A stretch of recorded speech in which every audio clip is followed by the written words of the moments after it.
Good afternoon. Good afternoon. This is Dr. Martha Simmons with another session of Preaching and Preachers on Facebook Live via Restream and also on YouTube. Good afternoon. Come on in and let me know that you are out there and join me for these amazing guests. Come on in. Let me know that you are out there. And when you come in, tag someone. Type in the name of someone you know who's going to benefit from this broadcast. Type in the names when you come in and give folk about 30 more seconds to come in. It's a sunny day in Atlanta, relatively speaking, for November. We're in the 65 to 70 range, so we don't have room to complain.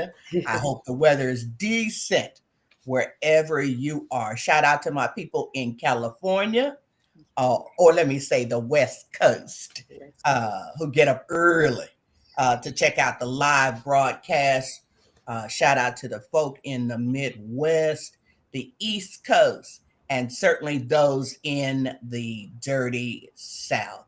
It is good to have you uh, joining me today. Herbert Ponder, good to see you. Type in the name. Type in the name of someone you know will benefit from this broadcast. This is the season for this topic, and it will be for at least the next 3 years and beyond. Uh, so I am just so thankful for these amazing guests for today. Come on in. I think there we go. We've got Reverend Ciera back with us. All right, all right. We are all set. I want to give my guest as much time as possible. So we're going to go ahead and get started in a few seconds. If you are on YouTube, please like, share, and subscribe to my YouTube channel. Uh, all right. Let's see. Aaron Rogers, thank you for joining me. Yeah, I see folk are coming in. And I know now, I've learned that Monday is no longer my main day of viewership. People just play it back around Wednesday. So that is fine with me as long as the viewing happens. Let's see. Uh, all right, Reverend Tanya Smith, good to have you with me. Let's get started. As always, I'm praying for those who are sick, praying for those who are suffering through a season of bereavement. And we're especially praying today for all pastors who are serving the poor and persons in need. A couple of quick announcements. Join me next Monday when we're going to talk about serving those who are in custody and returning citizens. You know, you all would call it incarceration ministry, prison ministry, all of those kinds of things. That important broadcast is next Monday at noon. And man, do we have some amazing guests for that broadcast. Always, also, if your church can continue to help, there are still people in need in this season. We want to shout out all those churches that have been feeding folk, helping with food banks, and doing so much more. Also, there is, and I want to make sure I get this information out because I just got it, the correction yesterday. The blackout is from November 25th to December the 5th. We're trying to make sure we don't give them any money on Black Friday or Cyber Friday. Okay. Initially, I know the word went out that it was the 2nd. It is the 5th. 1, 2, 3, 4, 5. Okay. November 25th to December 5th. And you all know all the corporations. You really know the bad actors. No, no, and no. Do your best to get your shopping done by November 25th. And then all of that stuff you would normally do online, do it at another time. Do it after December 5th. Companies care about their bottom line. And when we shift our behavior, so much shifts. Right. Target is still reeling. Yeah. Target is still reeling because we stood together and we stood strong. Okay. So November 25th to December 5th is the blackout. Freedom fighting now. And my goodness, I've got some of the best out here doing it with me today. My first guest is the Reverend Hannah Naomi Jones. And she is, no, I'm making her reverend. She's not a reverend. Everybody else is a reverend. I'm not going to do that. She's not a reverend. She's just doing holy work. She's just doing holy work. I'm not going to say, maybe she should step up and step into that. I'm just going to say she's doing holy work. Okay? She's doing holy work. She is a political, social impact, and advocacy strategist specializing in narrative power, storytelling, organizing, strategic partnerships, and power building. Her work sits at the intersection of influencing policy, empowering communities, driving cultural change, and advancing systems change. She is the founder of the Advocacy League. She's also a part of Live Free USA. She is a special advisor for advocacy and engagement for them. She's a member of the Black Church Freedom Fund and the Black Church PAC, where she serves as director of policy and storytelling. See, I know she's a preacher, but I'm not going to push that. I'm going to leave that right there. Then we have the Reverend Dr. Najuma Smith. She is the founding pastor of Word of Encouragement Church and the assistant director of the Center for Religion and Civic Culture. And we know, for those who are familiar with that center, that the Murray Center, named after the Reverend Pauli Murray, attorney at law. She is also in charge of that center for the University of Southern California. She's a frequent speaker and panelist for women's empowerment, anti-sexual violence or sexual violence awareness. She does personal development, for the Black Church and civic engagement. Amen. In addition to all of that, if that wasn't enough, pastoring and doing all of that work, she's also an author, a radio show host, business owner, and she is a member of Clergy for Black Lives. Then we have the Reverend Dr. Cassandra Gould, and we call her the pastor in the public square, because that's what she is. She serves as the political director at the Faith and Action National Network. She's also an itinerant elder in the African Methodist Episcopal Church, and she served as a pastor for a decade before beginning her advocacy work and she was pastoring in Missouri. She has her undergraduate degree is in journalism. She earned a Master's of Divinity from Eden and a Doctor of Ministry from the Samuel DeWitt Proctor School of Theology. She is the former executive director of Missouri Faith Voices. She is a founding member of Faith for Justice Lending, and has done just a great deal of work around ending predatory lending. And last but not least, we have the Reverend Ciera Bates-Chamberlain.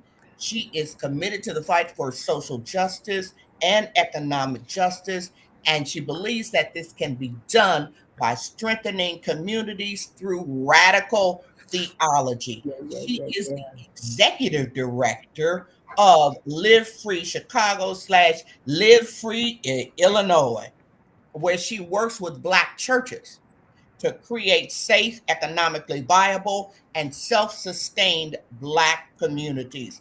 She received her bachelor's in social work from Lamar University and a master's in social work from the University of Illinois. And I'm not sure about this. Are you still at McCormick or finished at McCormick? She's finished. All right. All right. She received her master's at McCormick. And I'm telling you, these are the people on the ground. There's a whole lot of folk who do the talking and the typing. Uh, they're armchair people. These are the people who get in the street and do the work. And I am just honored. I am honored to have you all with me, and to everyone watching. Thank you so much for joining. When you come on, type in the name of another person who will be helped by this broadcast. So let me give my guests as much time as possible. Let's get to it. I'm going to start with Dr. Najuma. Tell me, and hopefully I'm not, am I slaying your name? You are. Thank you. But I was going to help you out, Dr. Martha. I was going to help you out. It's Najuma, but it's I okay. always just say Reverend Smith. And that's fine too. So I will say it's Najuma. Okay. It's Najuma. It is Najuma. I bet you I won't get it wrong anymore. It's okay. How long have you been doing this work, and why are you doing it now?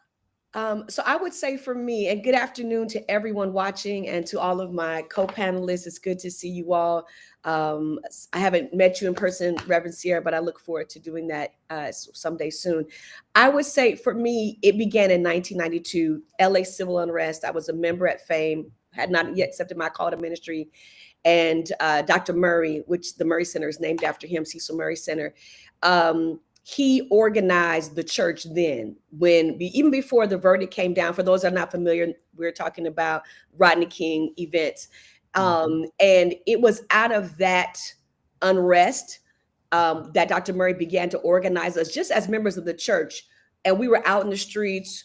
We were organizing feedings, giving away items and food, because LA, as many of you know who are familiar or remember, and those who haven't, you can actually go to our website and see all of the archive documents there. LA was on fire. And it was out of that season, being a member at FAME and being organized by Dr. Murray, and then later on accepting my call to ministry and still being a part of all of the, what we call Beyond the Walls ministry, which was the get in the street stuff. So that for me, it started in 92, being a member of FAME and being part of the organizing that Dr. Murray did then, and then going on to now, run the Murray Center here at USC. And so why do I do it now is because the same reason I did it then. I have a passion for my city. I love LA. I'm not leaving. I love the people, and it's connected tightly. The work, what we call, Beyond the Walls or in the streets, is connected to my ministry call. And so it's just who I am at this point. Well, I lived in the Bay Area when the Rodney King verdict happened. And it was a whole lot. It was a whole lot. All right. Ms. Hannah Naomi Jones, not Reverend. Listen, I receive it in the name of Jesus, and you're not the only one. So I know. We are more than me.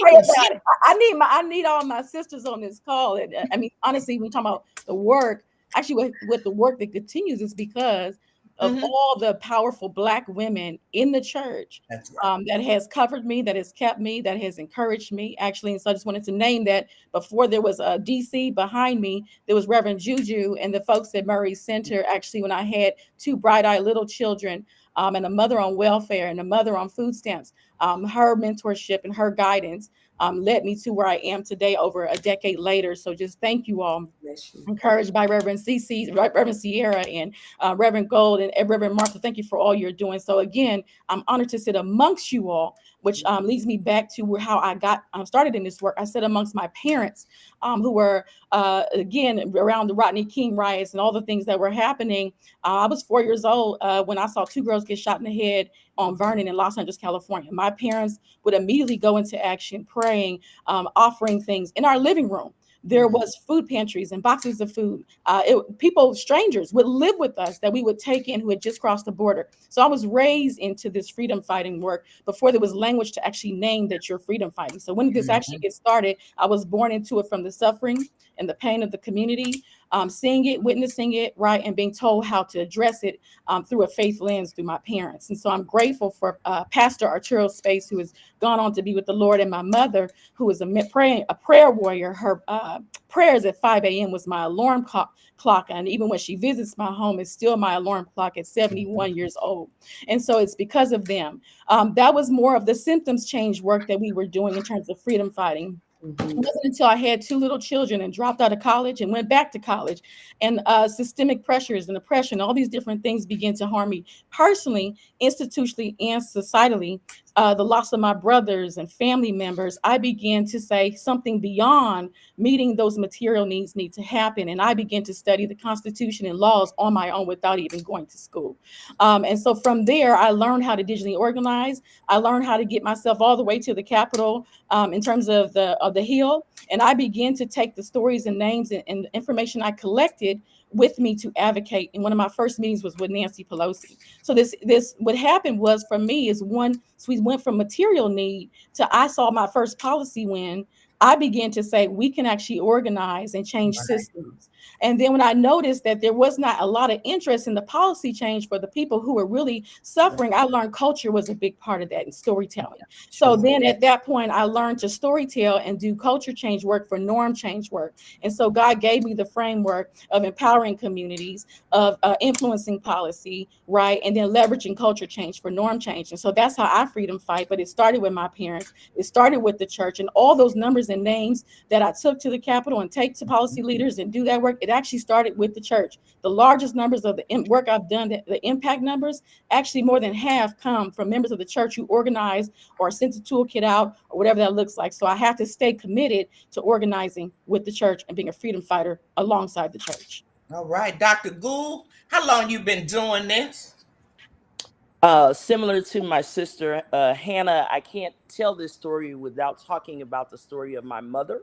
I'm from a little town in Alabama, Demopolis, Alabama, 49 miles west of Selma. And my About the same mother size as would Shula, go to Mississippi. Selma without a Yeah. car, right? And organize folk through the church, getting folk to vote. My mother there on Bloody Sunday, going to jail on Bloody Sunday. And I grew up with these stories. At 14, after going to an Acorn meeting that my parents took me to, I came home and said, I want to be a community organizer. And I can remember them saying, you won't make any money, like, and you'll stay in our house forever. So I was like, dang, all right, put a pin in that. But I all They told me that too. Yeah, I always was speaking up for people, right? Organizing petitions at school. I wrote my first op-ed in the city of St. Louis at age 14 when I saw that they're in the same school district on 2 different sides of town. The systems were different, right? And they told me, you can't go to the black school because they won't have the math that you need, but you can go over here to the white school in the same school system. So I wrote an op-ed, The Tale of Two Cities. Fast forward to 2014, which was a very consequential year of my life. First thing I started with January of that year, going to a PICO National Leadership Training. In PICO, what now is Faith in Action. And I was like, oh, these people, they seem like they are for real, right? I used to be on calls with PICO with Mike McBride, who's now the founder and leader of Live Free. And I really got kind of intrigued by their organizing model. The very next month, a young man by the name of Anthony Williams was the brother of one of my parishioners. What I didn't know, I went to court just to pray over a hearing, and I was going to go on about my way. I didn't know that Anthony had been in prison since he was 13 years old for a murder he did not commit. It was 20 years later, right? And so fast forward, Mike Brown, right? So I prayed, I advocated, did all of the things to help Anthony get out. He is now free and amongst us, and is a barber in Jefferson City, Missouri, and hopes to one day go to law school. And then Mike Brown was murdered, right, on August the 9th. And all I knew to do, I was like, I met these Pico people. Let me call them and see if they really are who they say they are, and can they come and help us? They came, they helped us in our city, and I became just endeared to them. And so I really formally became trained as a community organizer in the aftermath of the murder of Mike Brown. But I've always understood ministry to be beyond the walls. My D-Men project, not at Samuel DeWitt Proctor, at United as a Proctor Fellow, was beyond the walls, which helped congregations move from charity, which folk love, to justice. And so there's this way in which it's just been in my DNA. Okay. So now I'm in DC doing all these things. All right. So Reverend Ciera, when'd you start? How long you've been doing this? Oh, she's on silent. Can you hear me better now? Yes. I'll follow suit and say that before I can go to where I got into the policy, I gotta go into sort of the mindset to get into the policy. So first, I would say I was born on the south side of Chicago. So there, just even where I was birthed means that exposed me to a set of conditions that even though I couldn't articulate it in a sense of saying that this is structural violence, from the time that I was born, I was experiencing structural violence. And moving forward from my mom, she's a pastor now, but she was, for about 20 years of my life, she was on crack cocaine. My brother is currently serving a 35-year prison sentence. Two 35-year prison sentences. So 2 life sentences, and he has to serve them concurrently, not concurrently, consecutively. And so and those are a few things. I've had loved ones who've been impacted by gun violence, other loved ones who have been impacted by the carceral system. So throughout my life, again, I've seen and experienced the structural violence that we face in this country, especially as being Black women.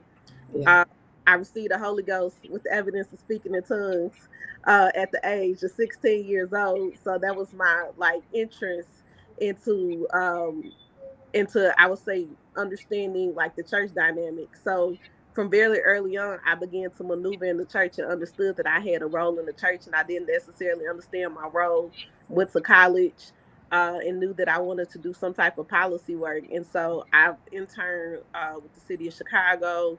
I've done a lot of work around domestic violence, and I ended up organizing at a faith-based organization. And I didn't realize that you could organize the church and do policy work at the same time and get paid for it. But there was it's rare. there was a piece even working there that I didn't understand that God was about to unfold to me, is that although I was working in this faith space, I still was not working in a space that centers the voices of Black people. When you and so for me, God called me to organize a Okay. Oh, there we go. Okay. Let's hold on. She's back. She's back with us. Go ahead. I freeze. Nope. The camera totally went out. Okay, we'll get her back. We'll get her back quickly. Let's see here. Okay.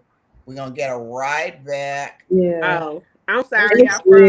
That's okay. That's okay. Go ahead. But God called me to organize a space that was specific for Black people, and where we were the architects of our own policy. And we were able to organize and not be just the storytellers, but we were building our own power. And so I started that work well over 10 years ago. But I've been with Live Free as the founder and executive director of Live Free Illinois, Live Free Chicago, where we organize over 130 congregations across the state at the intersection of public safety and criminal justice reform. And we started that work in 2017. Amen. All right. Okay. Now, Dr. Smith, Yes, tell us ma'am.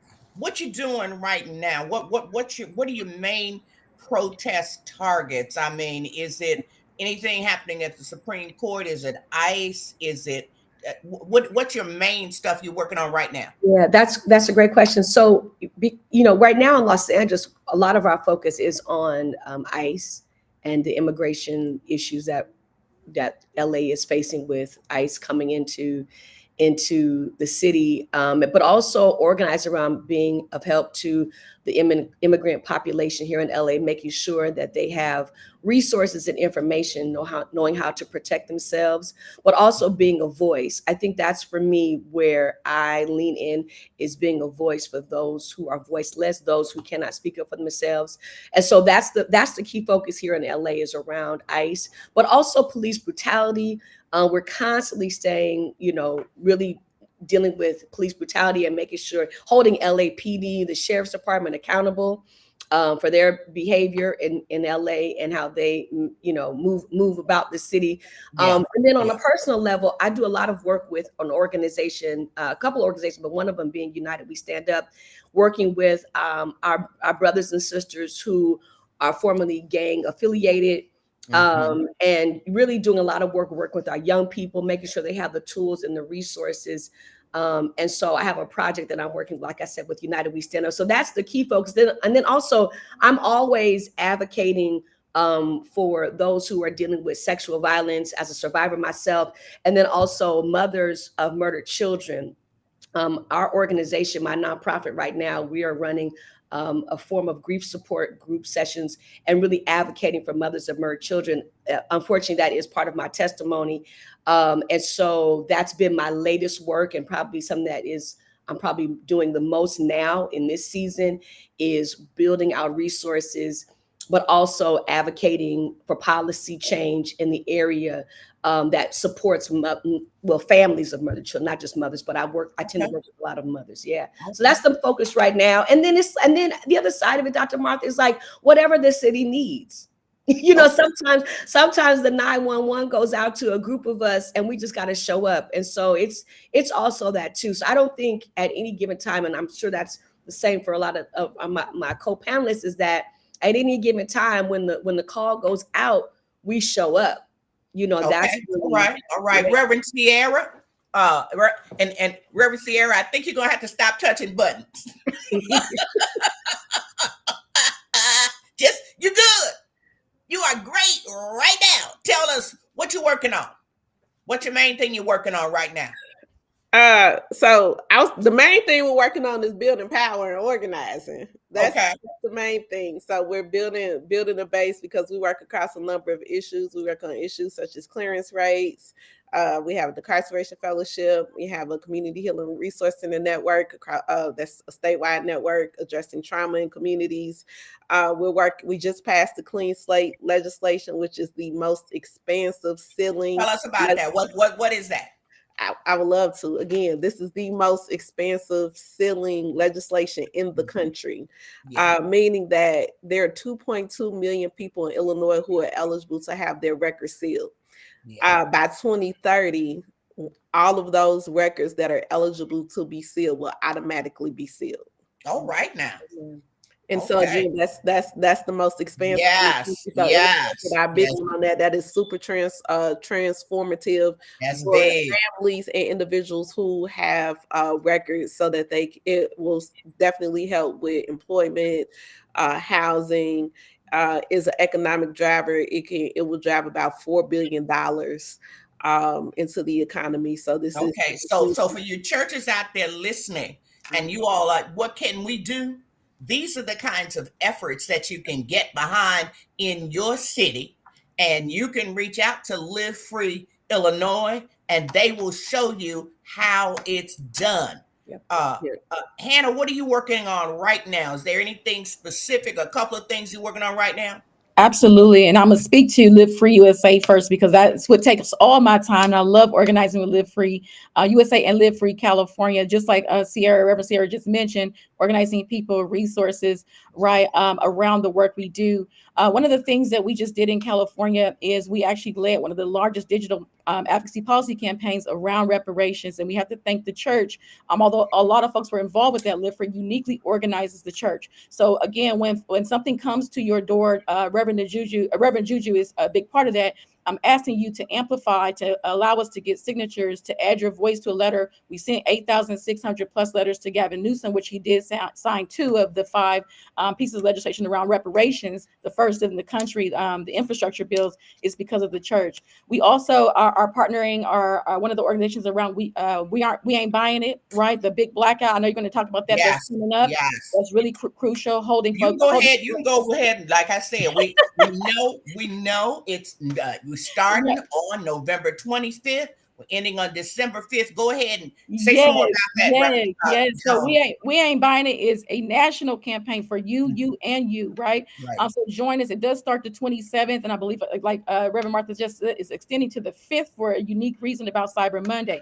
We are not buying it. We ain't buying it. It's a pause on shopping from major companies that are enabling this administration. So this Thanksgiving through Cyber Monday, let's make our dollars count, right? So we're asking for this country, for you to pause on shopping from major corporations. So you can learn about our targets. You can learn about how to take action. As an organization, you can actually sign on as an organization. And I'll talk about that power just real quick. When you see petitions come to you, just know organizational sign-on is crucial to this work. So make sure if you do want to do that as your church or as your organization or independent capacity. Is there something you want to put in the chat? Yes, you're going to go to weaintbuyingit.com, and I'll put that link in the chat for those. Right. Specifically, we're targeting Target, Amazon, and Home Depot for a multiplicity of reasons. Okay. You also can go to livefree.org/events, and you'll see several organizing calls that you can join. We have a monthly organizing call called Organize the Church. We have a World AIDS Day event coming up, and you can plug into all of our activations. And then for the Advocacy League, in my personal capacity, please make sure you go to the advocacyleague.org. There'll be at least 20 activations. My goal is to ensure everybody has a pathway to power, to decision makers, to raise your voice. There'll be at least 20 activations around the issues that impact us, launching December 2025. All right. Okay. Reverend Gould, what are you working on specifically right now? I know you're doing a whole lot of stuff, but just give us a couple that Really, you're working on. specifically, and I like to use the term of reformation, right? Like my sisters, my work is specifically in the church and with folk who are unapologetically folk of faith. I didn't get to see my sister Ciera, but I was in Chicago this weekend, invited by a group. We're part of what's called the Organizing Revival, and we have trained over 2,000 people in the last really month around resisting authoritarianism, right? Like the tools that they need of non-compliance, like this, we ain't buying it. We have to actually be able to say no. These regimes only work when people say yes, when people are complicit. And Right. faith is one of the key pillars of authoritarianism. And so we have the opportunity to be the antidote to that. And so we are giving people the tools, just ordinary tools that they can use, whether it's around disinvesting their own dollars from some of these bad actors. AT&T has a large contract with ICE and etc. And so I think Reverend Ciera, somebody mentioned, we actually figured out how to actually get paid to do political education unapologetically from a faith stance. So we actually get paid to know the issues. But by and large, what we are finding is that the average person, even some of the jargon we use, we did big campaigns around the CR, trying to get this health care that we still need people to call their senators because those Affordable Care Act credits expire December 31st, right? Yes. The government was open without having that because I ain't gonna get into that. Anyway, we need to call our senators to make sure that they don't leave 24 million Americans, which will include many of us, hanging without those affordable care. And believe me, it matters. Yes. If you It call a actually senator's matters. office, It matters, right? it And so matters. call Don't and let call and don't call. let people tell you it doesn't matter. That's Do right. not let people make you believe that. Okay? That's right. When you That's right. hook up And with so, the right yeah, groups, it that's matters. right. When you It sign matters. the petitions, it matters. Yeah. Right. And for all the things that you say, well, I can't do that. I'm too old. I'm too sick. I'm too this. Support the people who do it. Right. Support Yeah. the people. When people call me and say, do you know who does this? I've got names to give them. That's You right. all now, you know the names. Yeah. You and I tell them, look, I'm Yeah. only one person, okay? But what I've learned is we all know people who do the work. Call their names. Yeah. Yeah. Okay. Support Yeah. their work. Invite them to your churches. All right. Yeah. Instead of just another hooper. Okay. And Talk about. Now, talk you know about I it. ain't got So you nothing can email against Faith. hooping, but Yeah. these You can email these are Faith. critical in tough times. Yeah. These are critical in tough times. So times. we've got to do some focus on the main things. Let me just ask, and anyone can Yeah. answer this. Do you all have a way? Have you done any design work around telling people what to do if ICE shows up wherever they are, facility, a school, etc.? Who wants to take that question? One person. I got it. Go. I'm gonna give you an email address. You can email right now, faith@faithinaction.org. We will give you the Know Your Rights We in need the multiple link. languages. Let's somebody Right? get that in the link. Let's get in the chat. Faith@faithinaction.org. We do continuous work on making sure you are able to do that. We can help you set up an immigration ministry at your congregation, right? Mhm. And immigration is not just one face, right? That's right. It is multiple right. faces. There are plenty of Black and African immigrants, and their stories of being picked up or not also being picked up by the media as That's well, right. right? That's right. And so people have to know what their rights are. We got many ways to plug you in through our immigration team and through our faith team. And so that is a lot of the work that we've been doing in this All season, right. as well as curriculums around fighting authoritarianism. Okay, Dr. Smith. Can I add one thing? No, I'm sorry. We got to move on. We just got you. When I Put it in the chat. It's in the chat. question, add it in. It's Add in the it in, chat. okay? And put it, you said, thank you. It's in the chat. Yes. Reverend Smith, Yes, ma'am. what do, when people say, I want to help, Mhm. I don't know where to begin. I don't know, but I want to do some freedom fighting. What are you going to tell them? I'm gonna tell them three things. Number one, a small action. Do not get distracted by the small action of making the one phone call to the senator or send the one email, because what we're really looking at is the compounded impact. That's why the boycotts of things like Target work, because it's the compounded impact that when all of us do the same thing, it makes a ripple effect. Okay. Number two, I will tell people, and I do tell people, to work with folks you know. You may have 2 or 3 friends, even like when we thought when the country was under siege with the SNAP benefits taken, I talked about getting with, you can get together a couple of friends and make a decision to put in a pot, and then you can help serve families. But number 3, you can join an organization. I'm the board of LA Voice. I'm on the board of Creating Justice. I work with Clergy for Black Lives. We work with BLM Grassroots. And so being connected with organizations, Live Free, we're connected with them. And so if you feel like what can I do, get connected with an organization that's already doing the work and find your place in that. But if you can't or don't want to get connected with an organization, get with your friends, create a friend group and do something beyond the walls of your home or your ministry. And number 3, do not mitigate the one action, calling the senator, calling your local officials, sending the email, making the call, because there's one thing, not going to Target, right? Not going shopping at certain stores, because it's the compounded effect that really leads to change in our nation. Hannah, what would you tell people? What could they do? They say, I want to do something now.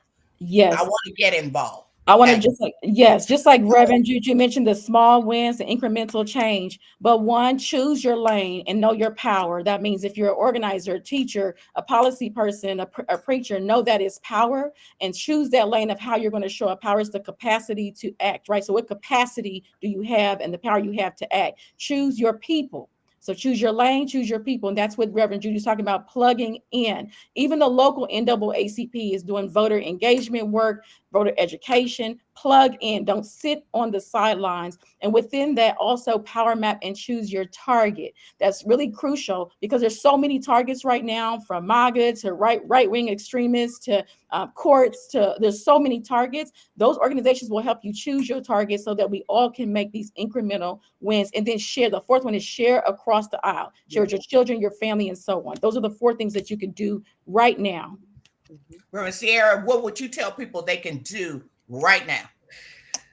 One, they can build a social justice ministry if they do not have one. So Yeah. first, I would tell people to also plug in. This isn't necessarily the moment to recreate the wheel. There's a lot of work that's happening everywhere. That's So right. plug in, and then again, make sure that if your church does not have a social justice ministry, plug in with the supports. Live Free Illinois, Live Free USA. I know Reverend Gould, a lot of us already have curriculums and trainings that will help you establish your social justice ministry. That is the first thing that you can do, because we cannot do this by just creating one-off strategies. All right. Absolutely. It's important. And I really, I grew up in churches with social justice ministries. And it's interesting to me how many, you can go online and check out a church, right? And so they've got their 20 ministries listed, and there's no social justice ministry. And you're like, what? Yeah. Are we not suffering, or what? Yeah. Do we know who's in the White House? Do we know who's on the Hill? No, so, and it's ridiculous. And I really want to suggest to churches that your young people want to be involved.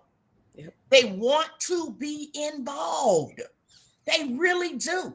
It's okay that you preach about it from the pulpit, but they want something to do.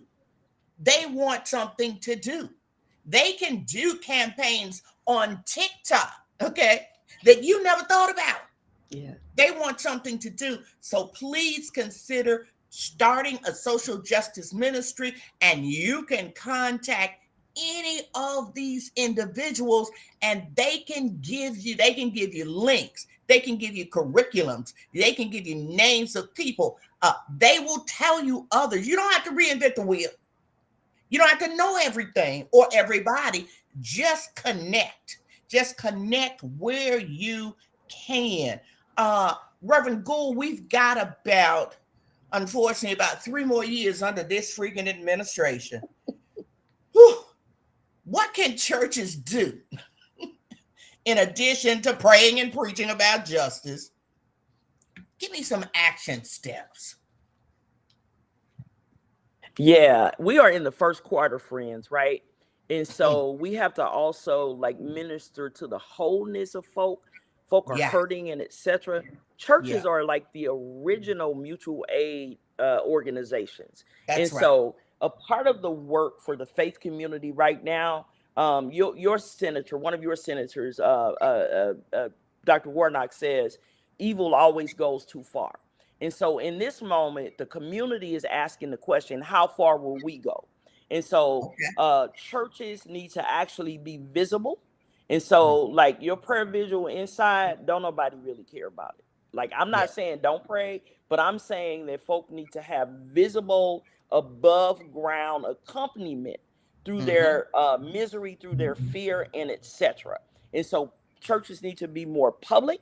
Churches need to be the site of political education. As I was sharing a Yes. couple of minutes ago, we get paid to know this stuff. The average person doesn't, right? So people don't understand what's happening. They don't understand the concepts and etc. And you don't have to know anything, everything. Invite some folk in. All of That's us right. would come, right? Invite folk in to actually be able to teach around particular issues that are happening with your people. The other thing is 90 million people were registered to vote and did not go and vote. Churches need to be the site of listening campaigns, right? And so it's one thing for politicians not to listen to you. It's another thing for folk of faith not to listen to you. Right. So My what is goodness. our ability to actually listen to the folk, find out what is impacting them the most, and then let some of us help you to actually organize around what is impacting your people beyond the headlines, right? Yeah. People Yeah, cannot because they eat don't, they may democracy, not they can't know. eat authoritarianism. They Right. got some kitchen table issues, which That's is why local organizing matters the most. Right. Right. Yeah. And people can't say authoritarianism. They don't know what oligarchies are. They don't know any of that stuff, but they know that they can't They eat. don't know that stuff. Right. Right. They know that they can't And eat. interrogate, right? If you're Right. if you're in a Right. church and your pastor ain't saying nothing, That's like right. you also need to ask some questions. That's right. Or just say, Pastor, can we start a social justice ministry? Yeah. Okay. Can we do something, right? Yeah, And exactly. if you're a pastor and you gotta do don't know something. what to say, reach Mhm. out to some folk who actually we can actually help you, right? Don't shame. Like, okay, here is how you get a hermeneutic of justice. Right. Right. And one of the reasons that I brought you all on is for pastors Yeah. to reach out. You ain't got to tell nobody. We Right. don't have this. We don't. That's You right. got to do that. Right. Just get started. Right. Just get started. And you can also, and I've been saying this all year, this is the season of collaboration. Absolutely. Absolutely. So groups of, you got 10 of your boys, 10 of your girls, etc. And you all, do all of your preaching stuff and hanging out at conferences and etc. Get a group of them to help in your social justice work. Right. They want to do stuff too, and they're less fearful. Yeah. If 2 or 3 of their friends come along with them in a particular city, you don't have to reinvent the wheel again. You reach out to people like this, and there's so many others, and they will help you do what needs to be done. Right. Who was it? Reverend Smith, were you trying to say something? Yeah, I just want to say part of why we even started Clergy for Black Lives, all of us are pastors. And we understand that this work has to go beyond the walls. And we wanted to be the face of that. We wanted to take lead in making sure that the streets understood that there are pastors who preach behind pulpits, but we don't mind getting in the streets. We don't mind showing up at meetings. We don't mind organizing and then coming alongside our brothers and sisters at BLM Grassroots. But there are other organizations like that, groups that I'm a part of. I'm in text group with a bunch of pastors. And I just want to say to any pastor out there that's not engaged, like, you can really just pull together a group of pastors and connect and decide we're going to address this issue. We're going to get educated and we're going to figure out how to get addressed that issue. And I would say the chat groups that I'm part of, we're all pastors, we're all ministers, and we support each other. But also when we need each other, no one has to feel like they're alone in addressing an issue, especially here locally. And then, of course, we have our national concerns. Reverend Jones, what can folk do right now with this? Oh, Jesus, this administration. And you mentioned 3 years. You mentioned that means long term. And I want to say this because I know my good revs and sisters on the call covered pastoral care, covered protection. I want to talk about infrastructure and narrative, right? I'm saying that because the 4 big things that can happen is advocacy alignment. I work with a church with 88 ministries. You mentioned a church with 20 ministries. The social justice ministry can actually align several ministries, prison ministries, education ministry, and you should be aligned towards coming forward in this administration.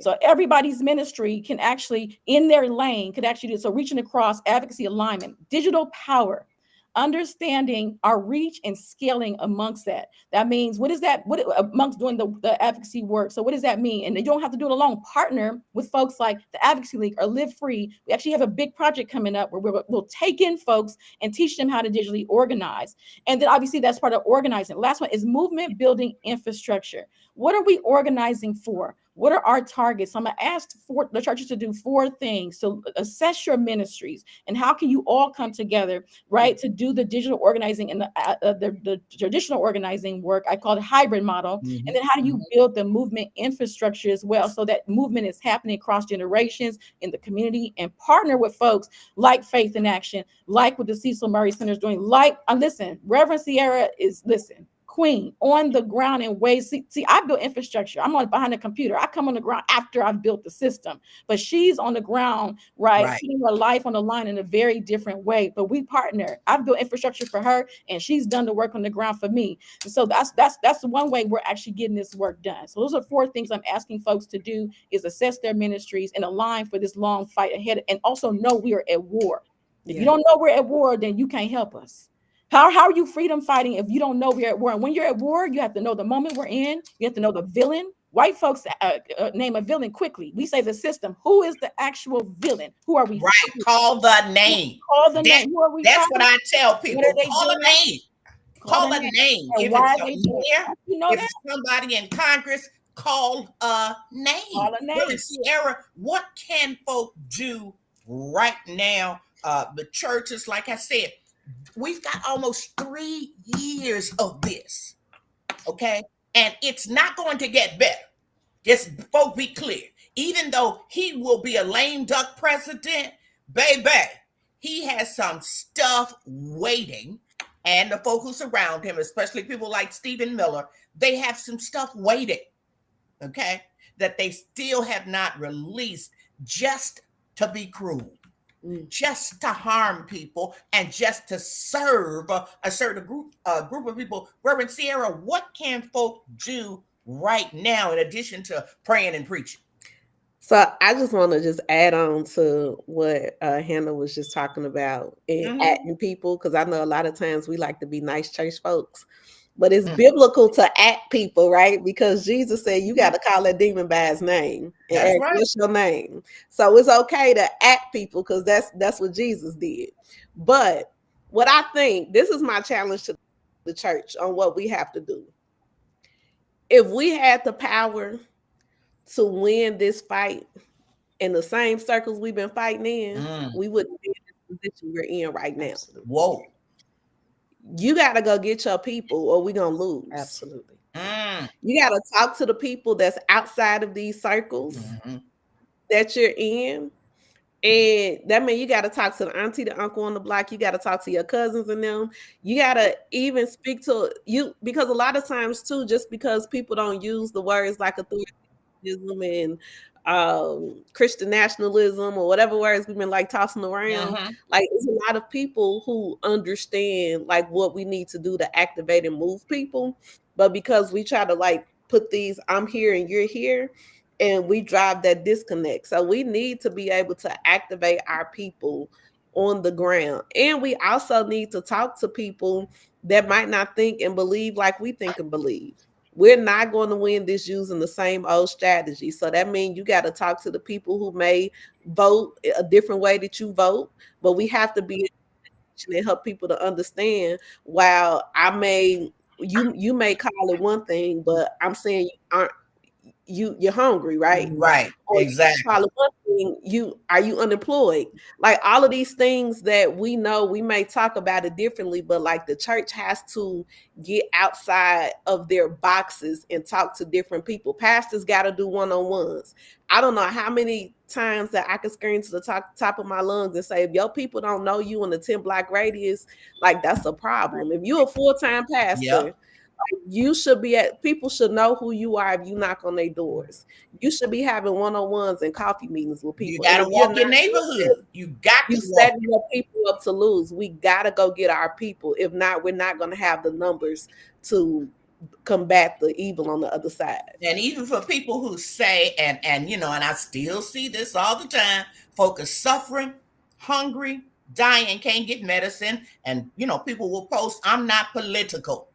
You don't have to be political. Right. Okay. Right. You don't, I'm not even going to, there's some stuff you don't even try to address. But are you trying to make sure that your people are well? Yeah. Call it whatever you want to call it. I just want your people to be well. I want your community to be well, okay? Not just getting by, but thriving. So if you ain't political, do you believe that your community ought to be well? Yeah. Do you believe that Big Mama and Boo Boo ought to thrive? Absolutely. Do you believe that? And is your work, making sure that it's targeted in that direction? We're gonna close this down. Reverend Smith, tell me some things you found helpful in doing this work. Is it meditation, prayer, reading books, resting?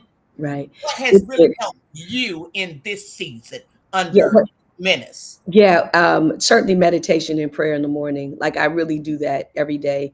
But also, I want to just add, because someone mentioned that we're at war. We are at war. There is a villain.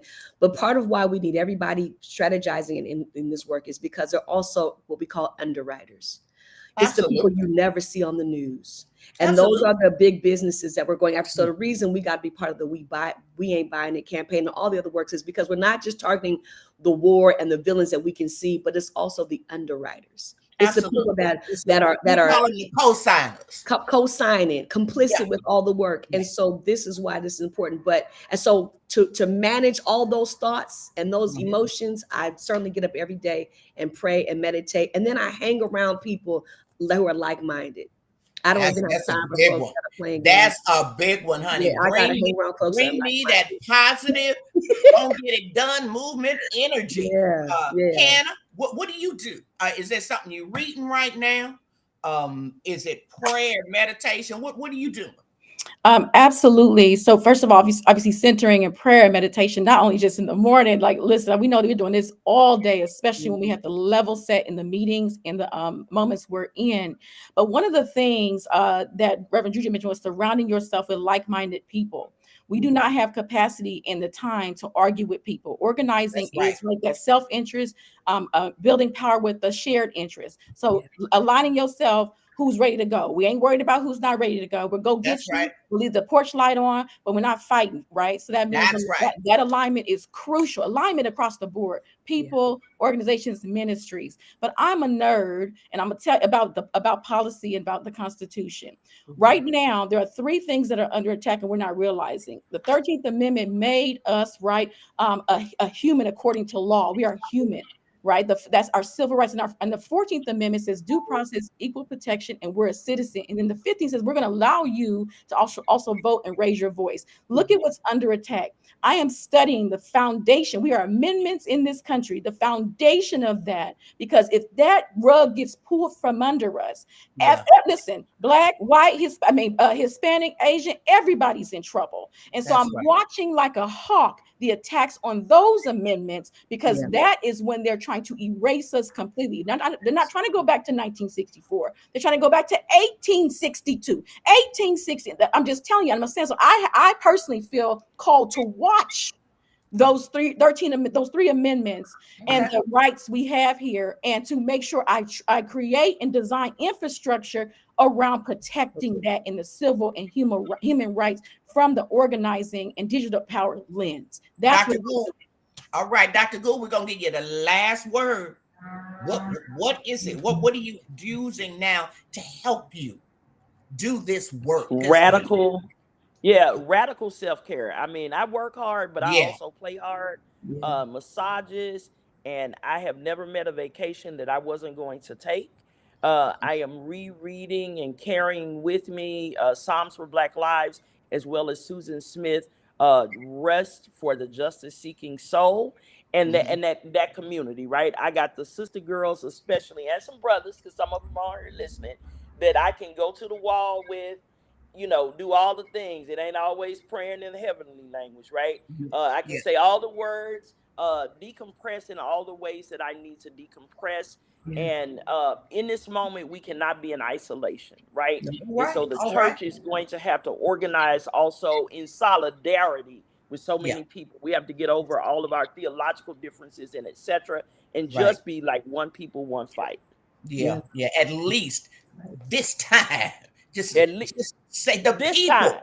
We can't be left by ourselves. That's right. This time we've got to come together. You may believe one thing about this particular area of theology. I may believe something else, but I don't care what we believe. People are starving. Yeah. This time.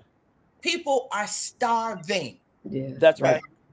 People are literally, and I'm not overstating this. People are starving. The number of homeless, is it's catastrophic already. It's just catastrophic. And you would be stunned to know how many people in your church, that's right, who are hungry, unemployed, and suffering. Yeah. This time, please, sir, please, ma'am, get involved. Thank you for those who joined me today and for this just amazing panel. God bless you for the work that you are doing. For bless everyone Thank listening, please join me next week as we talk about how to serve those who are in custody and returning citizens. If you're watching on YouTube, do not forget to like, share, and subscribe. And finally, as I always say, share the video. Share the video. It will not cost you anything. It will help some people. Absolutely. It will help. There are people who genuinely want to get involved. They want to do something. This video will help them. Share the video. God bless each of you. And thank you, Dr. Simmons, much again, sisters, for your work. Thank you. It's hard work. Yeah. It really is hard work. I've done it. It's hard work. Thank you so much for your work and the work that you're doing for us. Amen. For us. You're not doing it for you. The work that you're doing is for us. God bless you. And please look in the links and support these individuals, their organizations.